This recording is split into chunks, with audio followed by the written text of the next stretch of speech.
baik, terima kasih Pak telah menyempatkan waktu. Seperti yang saya katakan kemarin, saya minta waktu sebentar untuk Bapak untuk dapat berdiskusi sebentar, berdialog, terutama mengenai seputar pengambilan keputusan selama Bapak memimpin atau menjadi kepala sekolah. Ya baik Pak, siap Angge? Sambil santai aja kita. Yang pertama yang ingin saya tanyakan Pak di sini, selama ini bagaimana Bapak dapat mengidentifikasi bahwa kasus-kasus itu merupakan kasus dilema etika maupun bujukan moral, Pak? Nah, kasus dilema etika dalam pengertian saya itu kasus yang menguji sikap etika kita sebagai pemimpin, di mana ada dua kepentingan yang sama-sama penting dan kita harus buat keputusan yang prioritaskan keadilan terhadap siswa maupun yang bermasalah. Kalau bujukan moral di sini adalah bujukan-bujukan yang menguji moralitas kita sebagai manusia, misal bujukan dengan adanya soggokan uang atau bujukan lain yang bukan hak kita.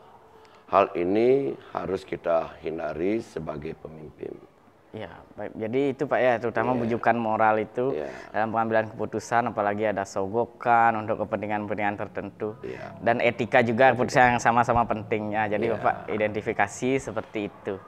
Ya baik, terima kasih Pak. Selanjutnya selama ini Pak ya, bagaimana Bapak menjalankan pengambilan keputusan di sekolah Bapak, terutama untuk kasus-kasus di mana ada dua kepentingan yang sama-sama benar nih, sama-sama penting atau sama-sama mengandung nilai kebajikan. Bagaimana Bapak menyikapi kasus-kasus seperti itu? Ya, itu tadi dalam kasus yang sama-sama penting atau sama-sama benar, memang agak sulit. Tapi saya harus hati-hati dengan melihat regulasi dulu dan mendahulukan kepentingan siswa. Begitu Pak Juli. Berarti melihat regulasi tentunya Pak ya, tidak boleh serta-merta cepat regulasi dan melihat juga kepentingan siswa maupun kepentingan bersama Pak. Ya, terima kasih Pak. Yang ketiga ini Pak ya, kira-kira langkah-langkah atau prosedur seperti apa yang biasanya Bapak lakukan selama ini dalam mengambil keputusan-keputusan di sekolah Pak? Saat mengambil keputusan apapun, apalagi keputusan yang sangat berat atau sulit dan sama-sama penting, saya lebih melihat aturan atau regulasi yang berlaku terlebih dahulu. Kemudian menimbang dengan keberpihakan kepada siswa dan demi kebaikan lembaga. Kalau dirasa akan berdampak positif terhadap siswa dan lembaga, pasti saya ambil keputusan itu.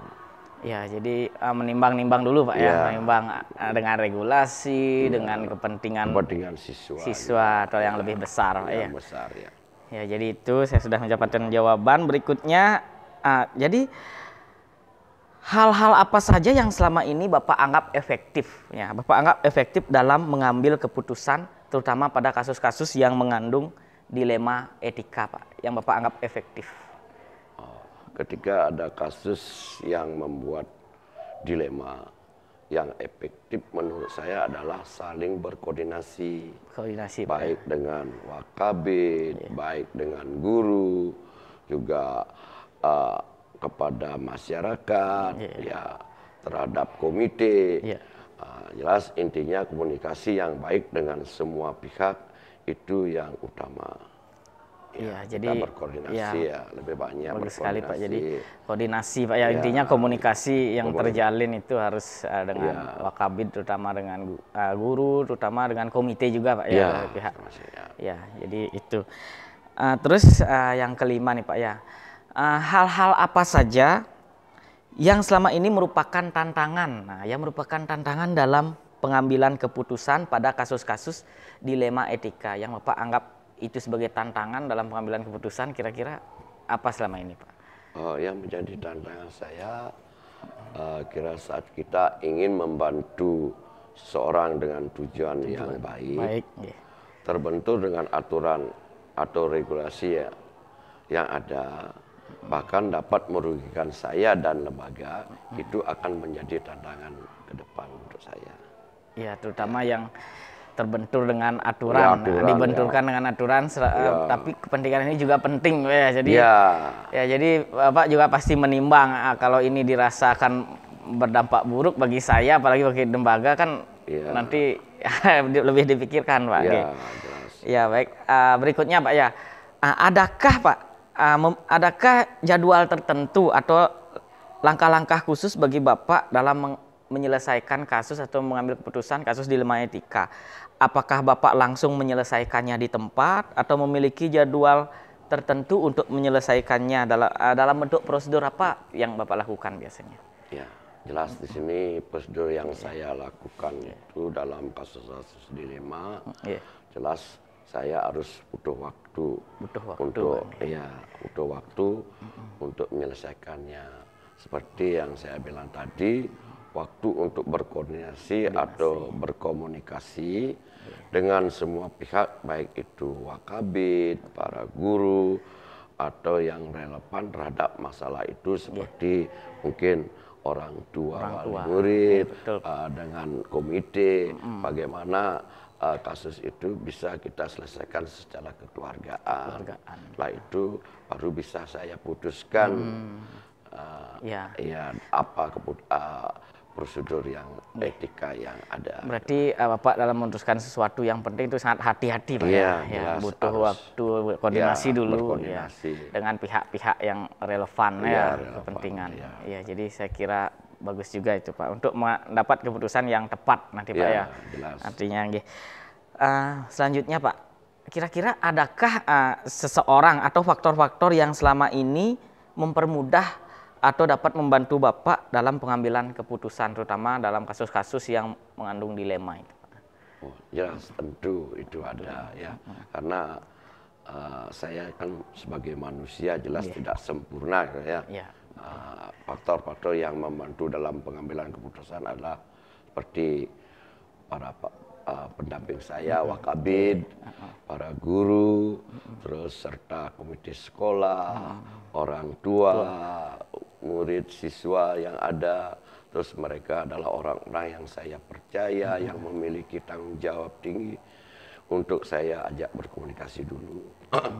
Selain itu, sebagai pemimpin harus punya keterampilan dalam memilih mana langkah yang tepat untuk diputuskan.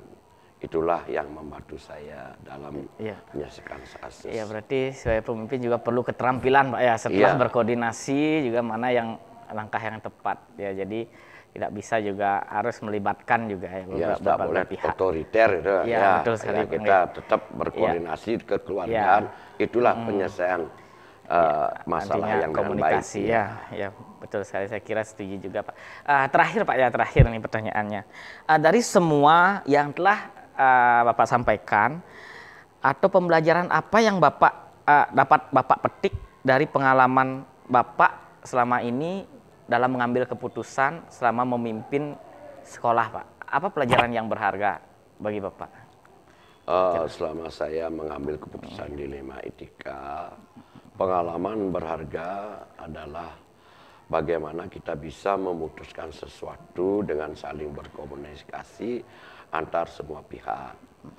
Tentu juga dengan melihat regulasi yang ada demi kepentingan bersama para siswa dan lembaga tercinta SMP Negeri 3 Negara. Ya, jadi bagus sekali, Pak. Jadi Bapak sudah sangat berpengalaman sebagai kepala sekolah. Jadi komunikasi itu yang utama, Pak, ya, komunikasi dengan semua pihak, ya. Jadi baik, Pak, terima kasih, Pak, saya sudah mendapatkan jawaban-jawaban berharga. Saya juga belajar banyak dari Bapak, ya, pada kesempatan pagi hari ini. Ya, saya mohon maaf menyita waktunya, Pak, ya. Jadi sekali lagi terima kasih, Pak, untuk waktunya, Pak.